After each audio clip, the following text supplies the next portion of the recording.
we are back. This isn't the type of shoe that you want to wear to the mall. It's kind of a pet peeve of mine. Maybe a Land Cruiser with a number 8 plate.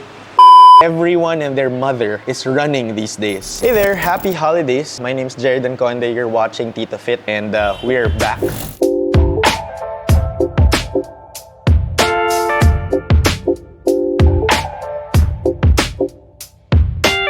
Right now, we're here to talk about the Nike AlphaFly 3 EK, which stands for Eliud Kipchoge. Very, very well-known runner. Probably set a few records in the running space. This is the running shoe. This is the flagship running shoe from Nike. I think it's probably their most expensive performance shoe available for purchase for sport. I may be wrong about that, but definitely on the website and on the Nike app, it's the most expensive shoe that you can buy that serves a purpose. And it's a very, very specific purpose because this shoe is meant to make you run really fast on your marathons. So that's exactly what it's for.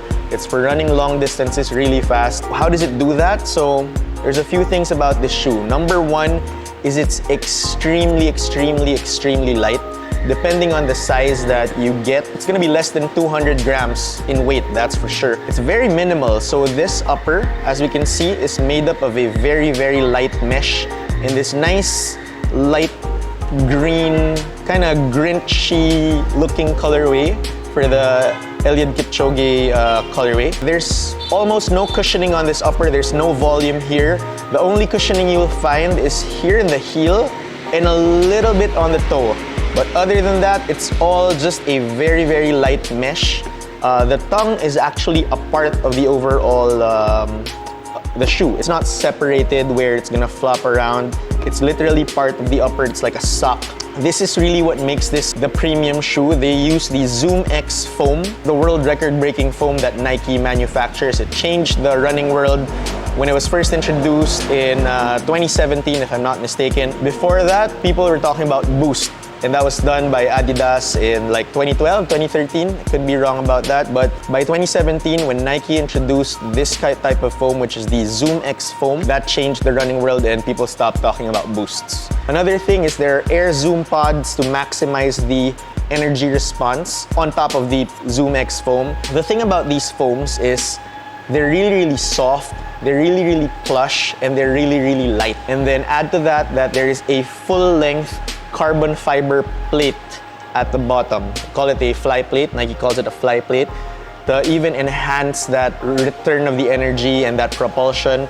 But on the other end, it also makes it stable. So that's what the carbon fiber plate does. And this has a full-length carbon fiber plate. The height of the shoe, the stack, is 40 meters here in the heel and about 32 meters here in front, which makes for an 8mm heel to toe drop, which makes this a very aggressive shoe. It really helps propel you forward when it rocks, you know. It has a very aggressive rocker, as they say. It has that Eliud Kipchoge signature, and I have to say, this is an extremely, extremely light shoe. It's a very handsome shoe. I wouldn't say this is a very comfortable shoe. It's meant to make you run fast and last for a marathon, but this isn't the type of shoe that you want to wear to the mall.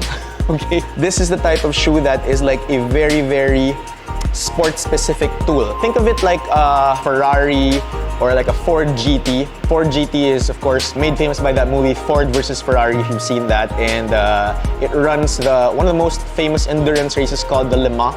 This is like that. It's meant for a long-distance race, but it makes you go really fast while doing it. Okay, I only mention this because it's kind of a pet peeve of mine. I've seen some people at the mall wearing AlphaFlies and they don't look like they just ran, you know? It's different if you went to the mall after a run. Like, I literally think they got dressed to go to the mall and wore AlphaFlies. And maybe they think this is like what some nurses and doctors do at the hospital, where they wear running shoes at the hospital because they're very comfortable. But this is not for that. I think you'd be better served using like some on Cloud 5s or some Hoka Bondi 8s, which are like max cushioned shoes, because those are gonna be very, very comfortable for you being on your feet for several hours. Whereas this, like I said, it has a very aggressive rocker stance where it's almost like you'd be on your toes when you're standing on this, and it kind of really propels you down, kind of really encourages you to, you know, just go step after step after step. I compared it to like a Ford GT or a Porsche GT3 RS for touring. Like, that's what this shoe is for. Like, going really fast for long distances, whereas you compare that to plowing traffic on EDSA during the holiday season. You wouldn't want to be in a Ford GT or a Ferrari or a Porsche or any sports car for that matter if you were gonna go all the way from, let's say, Makati, and then you're gonna go all the way to the end of Quezon City on EDSA. A sports car or a really fast car would not be the best thing. You'd want to be in a comfortable, plush SUV, maybe a Land Cruiser with a number 8 plate. I really don't know. I would equate this to like a sports car on EDSA if you were gonna wear this on daily. This is really just for a race, okay? This is really just for a race. Now, I mentioned earlier that you have this Zoom X foam, which is basically a P-Bax foam. Now, the downside, the trade-off is those premium foams, they come at a cost, at a very high cost, which is why this shoe is sold at that price. The foam degrades fast.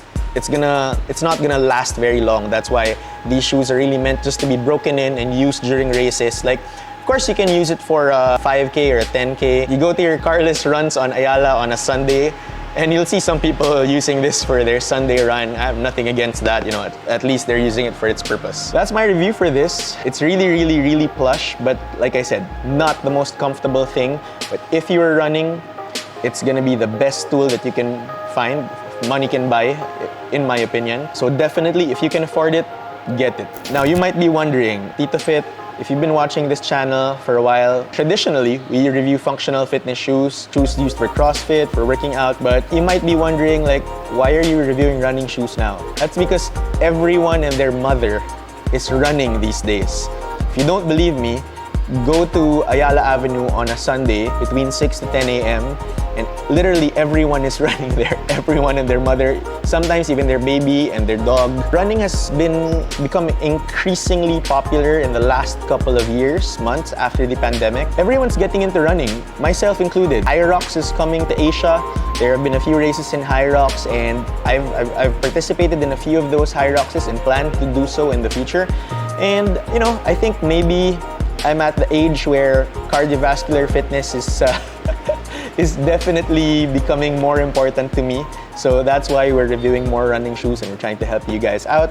So let me know if you want to see more videos like this where we talk about running shoes and other gear. Let me know in the comments down below. Do you like this shoe? Do you like the AlphaFly? Do you like what it looks like? Are you gonna buy this if you had the money? Cost of this is 15,095 pesos. It's about 500 pesos more expensive than the regular AlphaFly, which isn't a limited edition. If you've made it this far, please definitely click subscribe. Make sure to watch our other videos and definitely give this video a like. That's gonna help us. Again, my name is Jeridan Conde and you are watching TitoFit, and we are back.